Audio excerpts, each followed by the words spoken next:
ውረድ እንውረድ አላዋጣንም፣ ፍና ከስቃይ አላዋጣንም።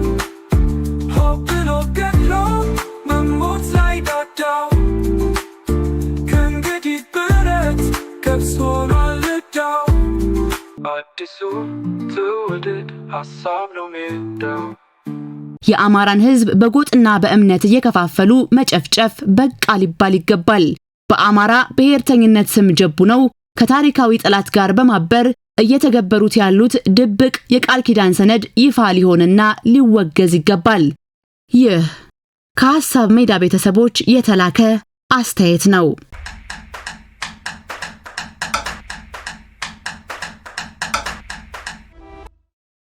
በዓለም ላይ እንደ ኢትዮጵያ መንግስት ለድርድር በሩን ክፍት ያደረገ መንግስት አለ ወይ የሚል ጥያቄን በማንሳት የዛሬውን ትንታኔን ጀምር። እኔ የለም ለሚለው ምላሼ በርካታ ማሳያዎችን ይዤ መቅረብ እችላለሁ። ከለውጡ መምጣት በኋላ የብልጽግና መንግስት ወደ ስልጣን ሲመጣ መጀመሪያ ያደረገው ነገር እርቅ ነበር። ከኤርትራ በረሃ ድረስ ታጣቂዎችን በሩን ከፍቶ አስገባ። እስር ቤት የታጨቁ እልፍ አእላፍ እስረኞችን ያለምንም ቅድመ ሁኔታ በሩን ከፍቶ ለቀቀ። ከ20 ዓመታት በኋላ የኢትዮጵያና ኤርትራን ጉዳይ ለመቋጨት ጊዜ አልፈጀበትም ነበር።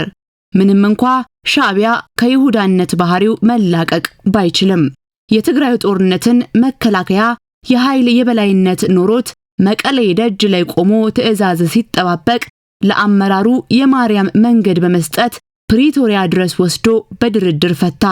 የኦነግ ሸኔን አመራሮች የመሸጉበት ጫካ ድረስ አውሮፕላን ልኮ ታንዛኒያ ወስዶ ተደራደረ። በአሁኑ ጊዜም የሸኔ ጦር አመራሮችን በድርድር ተቀብሎ የሰላም ስምምነት ፈጸመ። አሁን ድረስ መቋጫውን ላላገኘው የአማራ ክልል የሰላም እጦት ምክንያት የሆኑ ታጣቂዎቹንም መንግስት በተደጋጋሚ ለድርድር ሲጋብዝ ቆይቷል። ጠቅላይ ሚኒስትሩ የሀገር ሽማግሌዎችን ሰብስበው ካሳም መክፈል ካለብን ካሳ እንከፍላለን ወደ ሰላም ኑ ብለው ጠይቀዋል። ምንም እንኳ ሽማግሌዎቹና የሃይማኖት አባቶቹ ክብራቸውን ባልጠበቀ ሁኔታ ተዋርደው ቢመለሱም መንግስት ጦርነትን በሰላም አስቁሞ ይወጋው የነበረውን አካል ለሰላም እጁን ዘርግቶ ተቀብሎ አሁንም ለሰላም ደጁን ከፍቶ እየጠበቀ ባለበት ሁኔታ መንግስትን ለድርድር ዝግጁ እንዳልሆነ ለማስመሰል መሞከር ምናልባትም የአማራ ክልል ህዝብን ንቃተ ህሊና ዝቅ አድርጎ መመልከት ነው። የአማራ ህዝብ ለ3 ዓመታት ገደማ በዘለቀው የክልሉ አለመረጋጋት ምክንያት ማህበረሰባዊ እረፍት እንዳያገኝ ሆኗል። ከምን እንደሆነ ባይታወቅም አማራን ነፃ እናወጣለን በሚል የስልጣን ጥም መወጣጫ ሰበብ በተጀመረ ውጊያ የአማራ ህዝብ ሰላም ተነፍጎ የጽንፈኛ ምሽግ ሆኖ የጎበዝ አለቃ በስቶበት የሰላም በሮችም ተዘግተውበት ጦርነት ውስጥ ይገኛል። የአማራ ህዝብ ዛሬም ሆነ ወደፊት የፋኖንን ባዮችን ትግል ሲመለከት በትግሉ ምክንያት የደረሰበትን የነፍስ ማጣት፣ የአካል መጎዳት፣ የስነ ልቦና መጎዳት፣ የመሰረተ ልማት ውድመት የሚያስታውሰው ነው። አማራ በእነዚህ 3 ዓመታት ገደማ በገዛ ወገኔ በሚለው አካል ምን ያልደረሰበት ነገር አለ?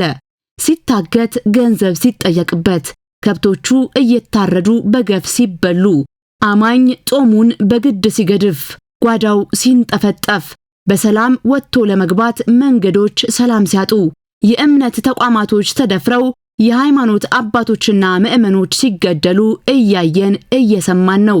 አርሶ አደሩ እርሻውን ምርቱን ትቶ ክተት ታውጆበት የአማራ መሬት ጦሙን ውሎ እንዲያድር ተደርጓል።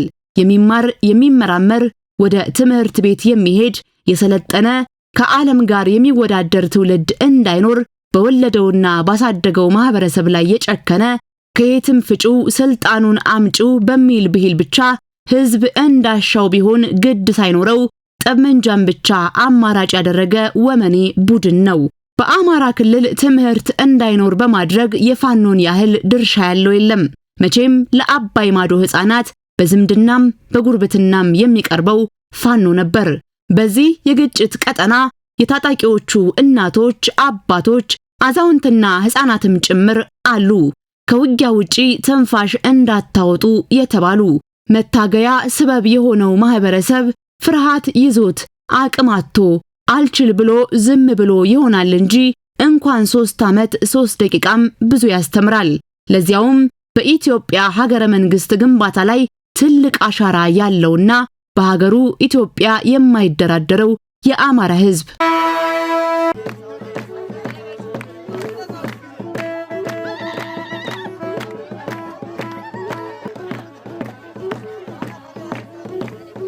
የአማራ ብሔራዊ ንቅናቄ አብን ባወጣው መግለጫ በአማራ ክልል ያለው የትጥቅ ትግል በህዝቡ ላይ ከባድ ሰብአዊና ቁሳዊ ውድመት እያስከተለ መሆኑን ገልጾ የታጠቁ ኃይሎች ወደ ድርድርና ሰላማዊ መድረክ እንዲመጡ አጥብቆ ጠይቋል። ፓርቲው ግጭቱ የሻዕቢያና የህወሓትን ስውር ዓላማ እያገለገለ መሆኑንም ከሷል። የአብን ስራ አስፈጻሚ ኮሚቴ ወቅታዊ ሁኔታውን መገምገሙን ባስታወቀበት መግለጫው በክልሉ ያለው የጸጥታ ችግር ተባብሶ ግድያ፣ እገታና ዘረፋ መስፋፋቱን አመልክቷል። በግብታዊነትና በጠላት መንገድ መሪነት የተገባበት የትጥቅ እንቅስቃሴ ሲል የጠራው ይህ ሁኔታ በሚሊዮኖች የሚቆጠሩ ተማሪዎችን ከትምህርት ገበታ ውጪ እንዳደረገ፣ የንግዱ ማህበረሰብ ንብረቱን እንደተዘረፈና ታማሚዎች በሕክምና ጦት ለሞት እንደተዳረጉ ፓርቲው ገልጿል። አብን በመግለጫው ለግጭቱ መቀጠልና ለህዝቡ መከራ በርካታ አካላትን ተጠያቂ አድርጓል። ራሳቸውን የህዝብ ብቸኛ ወኪል አድርገው የሚንቀሳቀሱ ግለሰቦችና ቡድኖች፣ በአማራ ስም የተደራጁ የዲያስፖራ ማህበራት፣ የጦርነት ኢኮኖሚ ተዋናዮችና በሙስና የተዘፈቁ አመራሮች ሻዕቢያና ህወሓት ግጭቱን እንደ መልካም አጋጣሚ በመጠቀም በቀጥታም ሆነ በተዘዋዋሪ እየተሳተፉ መሆናቸውን ጠቅሷል። ህዝባችን የእነዚህ ጠላቶች የትብብር ድር መስሪያ ሆኗል ያለው መግለጫው ይህ ሁኔታ የአማራን ህዝብ አንድነት በማዳከም ለከፋ የደህንነት ስጋትና የህልውና አደጋ እንዳጋለጠው አብን አስረድቷል። ፓርቲው የጦርነት ፖለቲካ ዘላቂ መፍትሄ የማያመጣ በመሆኑ አሁን ያለው የትጥቅ እንቅስቃሴ ህዝቡን እየጎዳና ለታሪካዊ ጠላቶች በር እየከፈተ መሆኑን ተገንዝበው የታጠቁ ኃይሎች ወደ ድርድርና ወደ ሰላማዊ የፖለቲካ መድረክ እንዲመጡ አሳስቧል። የፌዴራል መንግስትም የህዝብን ሰላምና ደህንነት የማስጠበቅ ኃላፊነቱን እንዲወጣ ታጣቂ ቡድኖች ወደ ድርድር እንዲመጡ የሚያበረታታ የፖለቲካ ምህዳር እንዲፈጠርና ሁለት ቢላ በሚበሉ ባላቸው የፖለቲካና የጸጥታ አመራሮች ላይ እርምጃ እንዲወሰድ ጠይቋል።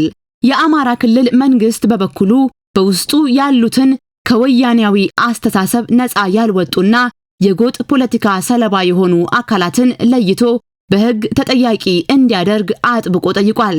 የአማራ ህዝብ በስሙ የሚነገድበትን የፖለቲካ ንግድና የባንዳነት ተግባር በቃኝ እንዲልና ሁሉም ኢትዮጵያውያን ለሰላም የሚደረገውን ጥሪ እንዲደግፉ ጥሪ ቀርቧል።